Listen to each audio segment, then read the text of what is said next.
Hi everyone, Mike here from Bikes by Mike with another cycling related video.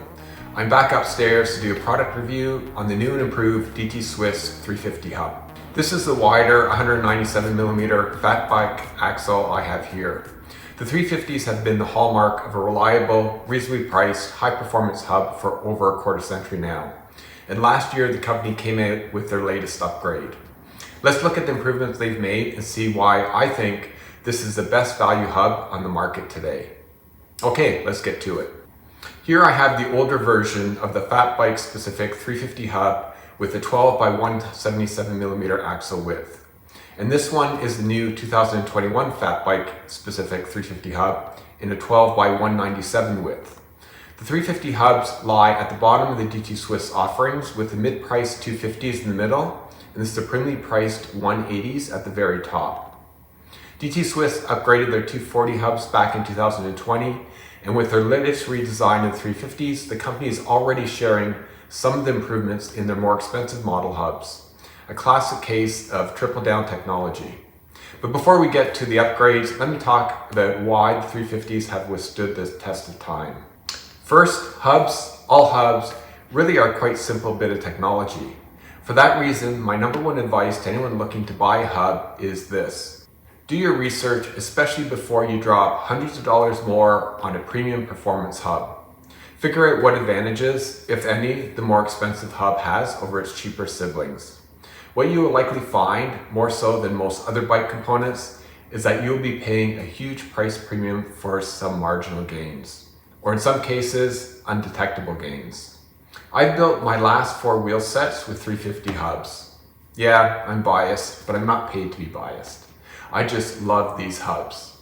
I wanted to try a different build each and every time, but I just couldn't find any logical reason to pay for a more expensive hub. Sure, if you're looking for something really sexy and truly unique, look elsewhere. You'll want a more boutique hub like a Chris King or an Onyx. But for more wheel builds, the 350 is a solid choice for any riding discipline. Road, mountain, gravel, and even fat bikes. I've been waiting for years for a reason to buy a pair of Chris King hubs, but I haven't yet found a good excuse. If I decide to build up a bamboo bike, that'll be the time. Very few people have not ridden on 350 hubs. Not only have they been around for a quarter century, but in addition to being sold under the DT Swiss name, they're licensed to massive OEM brands like Roval, Specialized, and Trek. And part of the reason they have withstood the test of time is a proprietary ratchet system. It's simply 2 metal rings with splines on the outside and ramp teeth on the inside, which are pushed together with either 1 or 2 large springs. Nothing to break and simple to service. Those that speak critically of these hubs will point out that the design only has a maximum of 54 points of engagement, and that's only if you upgrade. That leads us to the changes in the new 350 hubs. Beyond the new look to the hub, DT Swiss has introduced 3 notable improvements. The first is that the hubs now come standard with 36 teeth star ratchets providing 10 degrees of engagement, whereas the previous model had only 18 teeth with 20 degrees of engagement. You also have the option to upgrade to the 54 tooth ratchet, which provides faster 6.7 degrees of engagement. There's a lot of debate out there on what the ideal amount of engagement is for hubs, but generally most feel that more is better. For the record, DT Swiss landed on 36 as their standard offering because they feel that this is the ideal amount of engagement. More on that in another episode.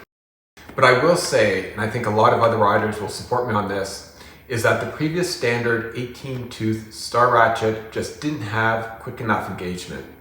I've ridden the 18, 36, and 54 ratchet hubs, and I can say that the 18 just has too much lag. The 36 ratchet feels much better and the 54 just marginally better.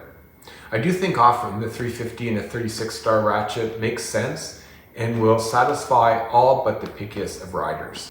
Second, the 350 hubs now come with notched end caps. Thank you.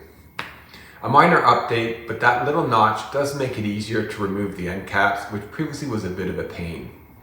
Third is weight. This is a big one, as it is the only functional difference between the 350s and the 240s and the 180s. Yes, it's true the 240s and 180s use the ratchet EXP system, while the 350s use a slightly less advanced star ratchet system. But I consider that a bit of tech advancement, marginal at best. And yes, the ratchet EXP system design does allow the bearings to be placed slightly further apart, which should mean slightly better bearing life as the forces are better distributed through the bearings.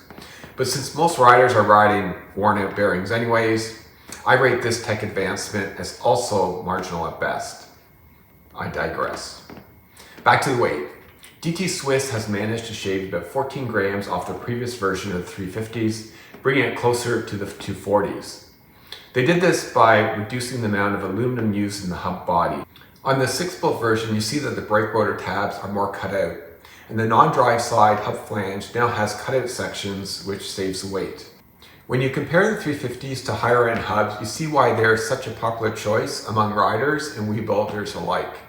Here's a side-by-side comparison of the 350s measured up with the higher end 240s and 180s. For simplicity, I haven't included hubs by their brands, but feel free to look at those as the results will be similar.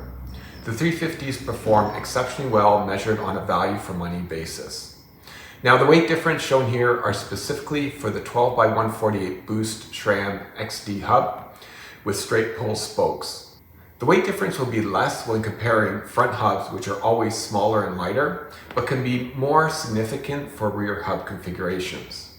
In any case, I've chosen a relatively standard hub setup, which is available across all the DT Swiss lines to make for a fair comparison among all three. You can see looking at the weight and MSRP pricing that you pay a big premium for a few grams weight reduction.